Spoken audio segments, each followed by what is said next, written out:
Thanks for being here today. Thank you very much. I'm here for 15 minutes to talk to you about, I actually didn't know this morning. So what I did is that I went around the crowd today and spoke to a few people about what you all wanted from me to talk about. So for the next 15 minutes, we have a conversation. Just to relax, you learned a lot today, relax, have a conversation about life in general. All right, so I spoke to Alex and Ellen and Ian and Astrid about what we should do. So what I'll do first is that I'll tell you who I am. All right, I'm Marlo from Barbados. So I should be a Barbados flag right there because I love Barbados. So there's my flag. And when I was 7 years old, I saw a world map. And I asked my teacher, hey teacher, where's our country? And she said, well, it's that dot right there. And I was like, well, which one? Because our island is 21 miles long. And I was like, wow. And it was so small that the star pointing at the capital of the country covered the entire island. And I was like, I do not want to be here anymore. So I was 7 years old. At 7 years old, I was like, I'm going to leave. I'm going to travel the world and see what I can do. And then when I was in high school, one of my classmates became pretty famous. Her name was Rihanna. She was a classmate in my school, and she was normal, just like me and you, and she left. And I was like, wait a minute. Well, she was just like me. And if she can do this, I can do this. And I was like, well, what do I do? So that's when I started on this quest to figure out how to travel the world. And I realized, number one, is that no one really knows what they're doing. We actually have no idea. None of us know what we're doing any day of the week. And my motto back then was never try, never fail. And I realized that that wasn't going to work. So what I did was I wanted to find out, how do I travel? So you could sing. Now, I can sing, but it's more like Tom Jones and less Usher. So it's more like, it's not unusual. And no one buys that anymore. It's like, hey, girl, how you doing? I don't have that. So I was like, singing isn't for me also. She's beautiful. I'm okay, but not that. And then it was grades. And my grades were okay, but they weren't fantastic, and it was a sport. I said, well, I could play a sport. Well, I'm 5'9", 175 pounds. What sport do I play? And this is where the story gets really interesting. Because in the crowd, the guy taking the pictures, actually, he was 4 years old. I went to play American football. They weren't there. I left to go home. And I saw that little kid playing cricket 15 years ago. I said, hey, can I help you play cricket with your son? And he said, sure. And from that day, everything changed. I started playing rugby internationally. I had never heard of rugby before, never heard of it, but I saw it being played, and I said I went on YouTube, I learned it, and I got on the national team. I started traveling, playing rugby. And then I was like, well, there's more to this. Rugby's a very short career. I'm going to break a few bones, get a few concussions, and I'll be done. So I realized that I wanted to go to travel for a summer. So I went to America to be a camp counselor. And so if I knew what state I would go to, I said I want to go to a new, different state. So I went to Iowa. And when we say Iowa, I'm going to put that there, just put this down. That happened. Sorry, James. But when we say Iowa, right, we kind of imagine corn and farm. So I Googled it, and I was like, what state is Iowa in? And because it was a state itself, and I found a song on YouTube. And I'll sing this song for you in my Tom Jones voice, all right? Because you need to understand the fear involved in a 21-year-old young man for the first time traveling on his own going to Iowa. The song is called Interstate 80 Iowa. And it goes, Mississippi River, bloom, Davenport, bloom, corn, corn, corn, corn, corn, look a tree, corn, corn, corn, Iowa City, corn, corn, corn, corn, corn, what's that smell? Corn, corn, corn, Des Moines, corn, corn, corn, corn, corn, there's that smell again, corn, corn, corn, Council Bluffs, Missouri River. And I went there. On my first day there, I said, you know what, I'm going to move here. It just felt right. So what happened was, I get very quick now. I go to Iowa, it's beautiful, had a great summer. I told the CEO of the YMCA that I worked for, I want to work for you.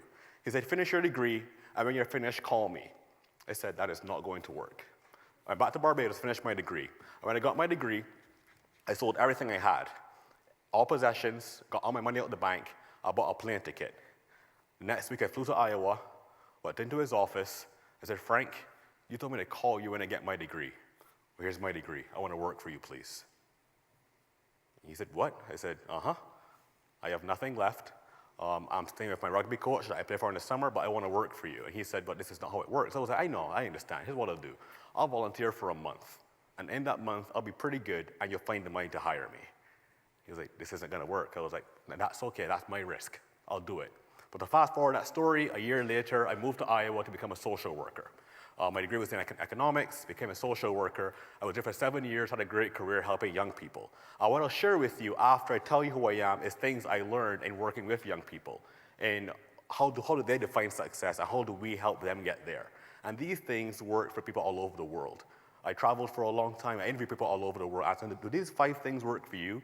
Do these work in this location? So I'll share those with you. And when I share them, I want you to take and make them your own, right? None of us know what we're doing, okay? We're just doing the best we can every single day.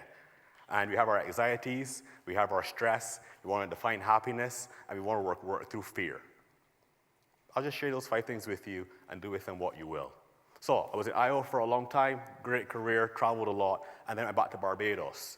And my nephew said, you know, Uncle Marlo, you come home for a week, a year, and you leave me, and you break my heart. And I said, holy crap. So here I am in America helping kids there, but my own family, they like me, they love me, but it's not quite there. So in true Marlo fashion, a year later, I quit my job, and I left America with no real plan other than to go home and be an uncle. So I went home, I became an uncle, and a grandson and a son, and it was fantastic. And I learned a lot more. And then from there, here I am now talking to you, being a speaker. So these 5 things I'm going to share with you is just 5 things we can do to just kind of get towards where we want to be. Speaking to Ellen and Alex, they told me that we have a lot of stress. There's so many options we have. There's so many things we can do. You know, you're told, you know, do this, do that, do this career. You have so many options. See, 50 years ago, there was less option. But now, it's endless. There's the internet. Travel is easier. So what do we do every single day? It's so confusing.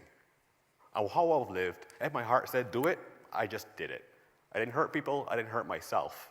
But if it was risky, you just do it and you figure it out. So 5 things that you can do to be hopefully good at anything, anywhere in the world. The first thing is that in your heart, there's a little fire, a little pilot light, and it's always there and it's always on.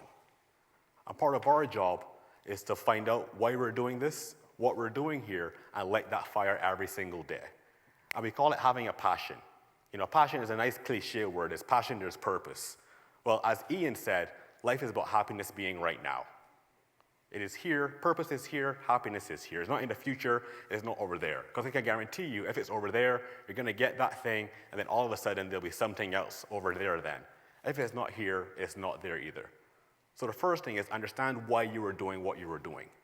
See, why is a very powerful emotion, right? How and what are rational, and they can change very quickly.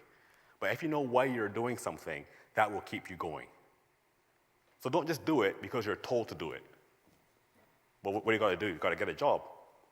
That's fine, that's a what, but why? Why are you doing this? If it's an instrument you're playing, or a sport you're playing, or someone you're dating or you're with, why are you doing that thing? Because if you understand why, you will connect with it, and it will work you through the hard times. The second thing that I've learned to be good at anything, anywhere in the world, is to do it on time. And it's a very simple concept. It is not for anyone else but yourself. If you care about it, you will do it when you say you will do it. And if you find that's not happening, that is perfectly okay. There is no rush, there's no have to in this world. But just figure out, 1, if I don't care for it, why is that? And what can I do to get closer to that feeling of being in flow? Of in the morning when you wake up, it's like, yeah, this is it. And if you find you weren't there, that is also perfectly okay. Because we're always told you've got to pick something and do that particular thing. That's not quite the case. You are in complete control of your life. And at the end of the day, none of us know what the hell we're doing. If you wake up in the morning and you feel it, that's great. And if you don't feel it, that's also okay. But it's in your hands to adjust how you spend your time. The third thing is communication. And communication is actually a very simple concept, right? But we overlook it as we get older. So me speaking to you right now is difficult for me. I have an accent. I have a very strong Caribbean accent. And if you can believe it, I have a very strong stutter as well. But to speak to you, I must come here and purposefully slow down my speech. It's a great mental workout to speak like this. But again, I must communicate with you with my words, and that's one thing, but there's more. The hardest part of this talk was the clothes I was going to wear. I have no idea. I don't have on a lot of clothes. It's not really my thing. I was like, what shoes should I wear? These aren't even my shoes, actually. These are Thomas's shoes. And I was like, what shirt should I wear and all of that. That was the hardest part for me. But the clothes you wear send a message, right? So I wanted this one to be a little more relaxed. So my big bushy beard, I shaved it off. I got a little stubble now, right? It's like all the small things we do to communicate with our clothing. And then with our handshakes, right? I want James to come here, please. Yeah, that's why I brought you there, actually. Come on, James. Now, with handshakes, right, I like explaining this because many people, she's strutting. Look at him strut. Come on, James. Work it out. Work it out, James. Right? There are 4 handshakes that people do, right? The first one, you will never, ever do it. It's the lettuce handshake. It's called lettuce, right? How does lettuce look? Tell me. Floppy and loopy, right? Come on, James. It's this one, right? Wiggle your pinky. Wiggle it. Disgusting, right? I heard disgusting down there, right? See, people do this stuff in job interviews, okay? Just wiggle it. See, that's weird and uncomfortable. Don't do that. Oh, no. Oh, we're not done yet. The second one is a dominant handshake. Now, car salesmen do this one. No, car salesmen, no offense, but they want to kind of like tell you what to do, right? So they come in and say, hey, how are you doing? And they take your hand and chuck it under, and they say, hey, how are you doing today, right? He's fighting me, actually. But yeah, they put their hand above yours, right? You don't need that. The other one is that I want something from you.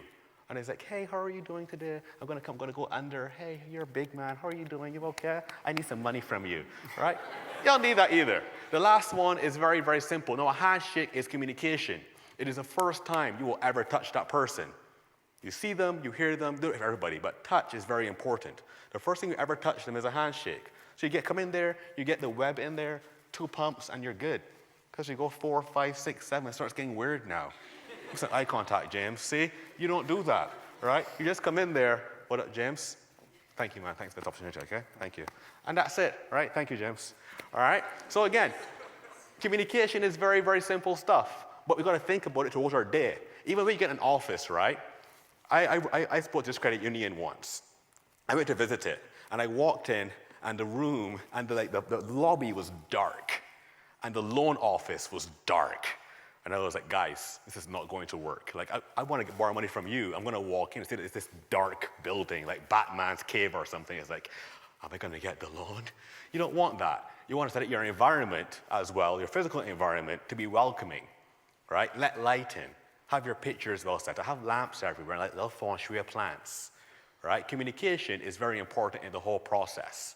Now, the fourth one, those first 3 are all pretty simple, right? Have a passion, that's your heart. Do it on time, it's also your choice. How you communicate is also you. The fourth one is a little more difficult. Now, I gave a TED talk 2 weeks ago in Chester, which is like this one's kind of like Mod Podge. Now, that one was called What Now, What Next? And it was about the process of negative feedback. And number 4 is embracing failure.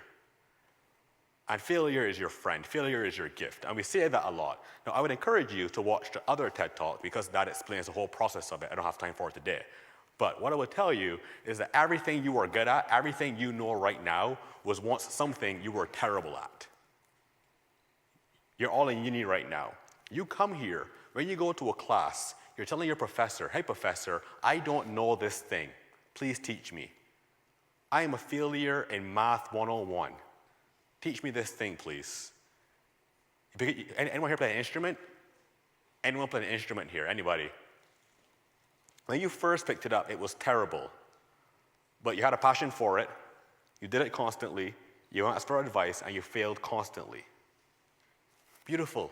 The same sport, but somewhere along the line, we stop failing because everyone else stops as well. We want to fail when it's comfortable. We want to fail with the crowd. That's fine. Now, when I went to America, with no money left, it could have not worked. It probably wasn't supposed to work, and that was okay. But the more failure you risk, you fail confidently, and you fail constantly, the more you learn in that process. Now, we do something, and we get negative feedback. Failure is just negative feedback. It's not personal. It's nothing. You did nothing wrong. Okay, you took a step, you got negative feedback, and that's okay. You rest for a while, you think about it, and you go do it again. And you do that throughout the whole process. That's how life works. Because failure is your friend.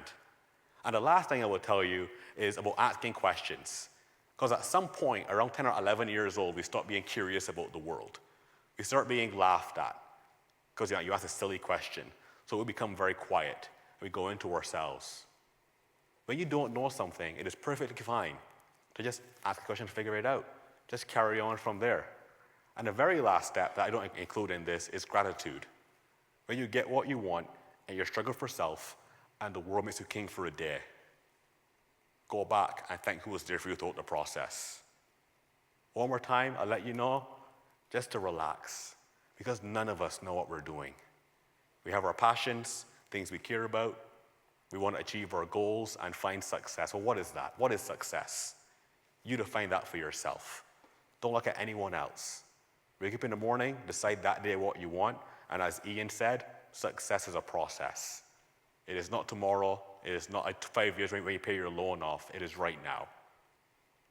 So wake up in the morning, find your passion, do things on time, communicate well, and when you fail, be proud of yourself. Congratulations, you did something new. Ask questions, and thanks that we did for you in the end. If you want to talk more, my website is marloclarke.com. I love conversations. You can urgently be there. So thank you very much, and you all have a great day.